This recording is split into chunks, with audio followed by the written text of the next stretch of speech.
Kumusta mga brad? Magto 2025 na lang, pero ngayon wala pa rin sa Pilipinas ang Honda ADB 350. Ito nga po ang older brother ni Honda ADB 160. Pagdating nga po sa kategory niya, ang dami na niyang mga katunggali dito na halos karamihan nga po made in China. Kahit nga po walang kasiguraduhan kung ilalabas pa ba ang motor na ito dito sa atin sa Pilipinas, may mga tao pa rin talaga na naghihintay pa rin dito sa motor na ito. Hanggang ngayon umaasa pa rin talaga sila. Kaya sana naman mapagbigyan na.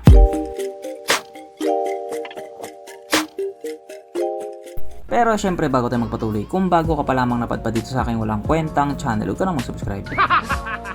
So yun na nga, hanggang ngayon nga po wala pa rin talaga sa Pilipinas ang Honda ADB 350. Kung matatandaan nga po natin, una nga po itong nilabas noon pang 2022 sa European country. Noong paglabas nga po sa motor na ito, marami na din talaga ang nagkagusto dito. Unang-una syempre gawang Honda. Pangalawa, sinasabi nila malaki ang tsansa kasi nga may ADB sa Pilipinas. I mean, nandito yung Honda ADB 150, 160, tapos yung XADV. Kumbaga, inaasahan po kasi nila na hindi ilalabas sa Pilipinas ang Honda Forza, pero ilalabas naman dito ang ADB 350. Yun nga po yung ina-expect nila. Kaso lang iba po talaga ang expectation kaysa sa reality. Magto 2025 na lang pero wala pa rin siya dito sa atin. At speaking of 2025, naglabas na nga po sila ng updated model or 2025 updated model. At ang nakakamangha nga po dito, konti lang nagbago sa kanya. Pero at least kahit paano may nagbago sa kanya. At yung mga nagbago nga po sa kanya, naka TFT display na po siya. Dati kasi naka digital lang.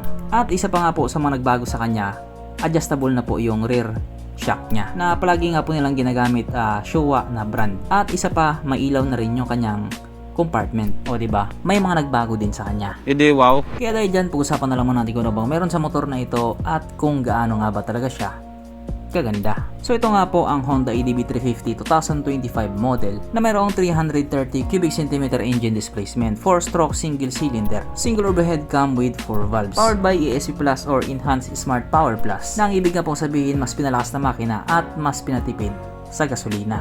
Sana all. Naka-program fuel injected at syempre ito po ay naka-liquid cooled. Kaya hindi po siya panis sa Honda Click 125.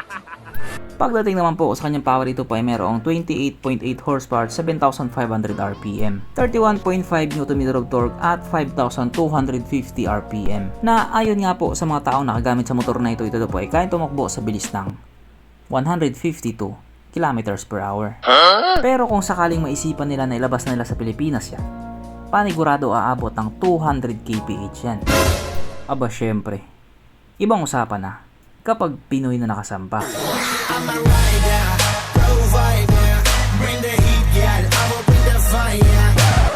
Ang kanyang tangke ay kaya magkarga ng 11.7 liters fuel tank capacity na kumukonsumo naman na po ng 30 kilometers per liter. So para nga po sa isang 350cc na adventure scooter, matipid na po yun. Ang sukat na niyang gulong 120/70/15 sa harap at 140/70/40 naman sa likuran. Syempre pares na nga po itong naka-tubeless. Pagdating naman po sa kanyang braking system, ito po ay naka-disc brake sa harap at disc brake din po sa likuran. At syempre pares din po itong may ABS, naka-dual channel ABS. Ang kanyang seat height ay may taas sa 795mm at 145mm naman ang kanyang ground clearance. At ang motor nga po na ito ay may kabuuang bigat na 186 kg. So hindi rin po talaga biro yung bigat niya. Mabigat po talaga siya. Mapunta naman po tayo sa iba pa niya mga features. So ang ilaw nga po sa motor na ito, naka full LED na po. Ang kanyang gauge panel, katulad nga sinabi ko kanina, ito po ay naka TFT display na. Yan nga po yung isa sa mga nagbago sa kanya. Naging TFT display na siya. Syempre nakakilis pa din po ito, kaya hindi mo na kailangan magsusi-susi pa, papindot pihit ka na lang. At oo nga pala, meron din po pala itong Smart Connect na palagi nga pong sinasabi ng iba, Smart Connect na wala naman daw talagang connect. Mabuti pa to may connect sapagkat meron din po itong USB charging port na para kahit saan ka nga po magpunta, hindi ka na mangangamba na baka malubat yung cellphone mo kasi nga manonood ka pa ng Pornhub. At ang isa nga po sa pangmalakasang feature na nilagay nila dito sa motor na ito, ang kanyang TCS or Traction Control System, also known as HSTC or Honda Selectable Torque Control, na just in case nga po dumaan ka sa isang kurbada at madulas na kalsada, kusa nga pong mag-a-adjust yung gulong mo sa likuran para hindi ka sumemplang. Okay. Pero dito, hindi ka talaga si Semplang sapagkat nandito na nga po tayo sa exciting na part, ang kanyang mga suspension. So sa harapang bahagi nga po ito ay ginamitan ng upside down fork or inverted fork, at sa likuran naman ito po ay gumagamit ng dual shock absorber na ayon nga po sa mga taong nakagamit sa motor na ito, maganda ang bounce.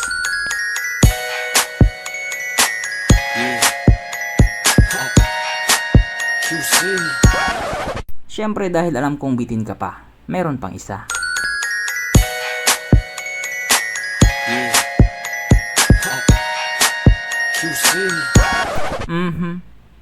Panigurado. Wala na namang nalungkot.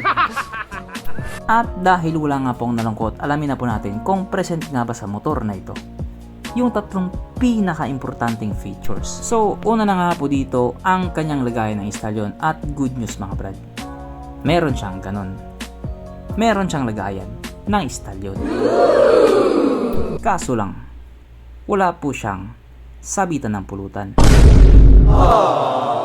At oras na nga po para sa ating Red Horse check ang pinaka-importanting feature sa isang motor. At ayon nga po sa aking masusing pag-aanalisa, ang motor na ito ay kayang magkarga ng isang kahong Red Horse at kasya pa isang kahon sa kanyang underseat compartment.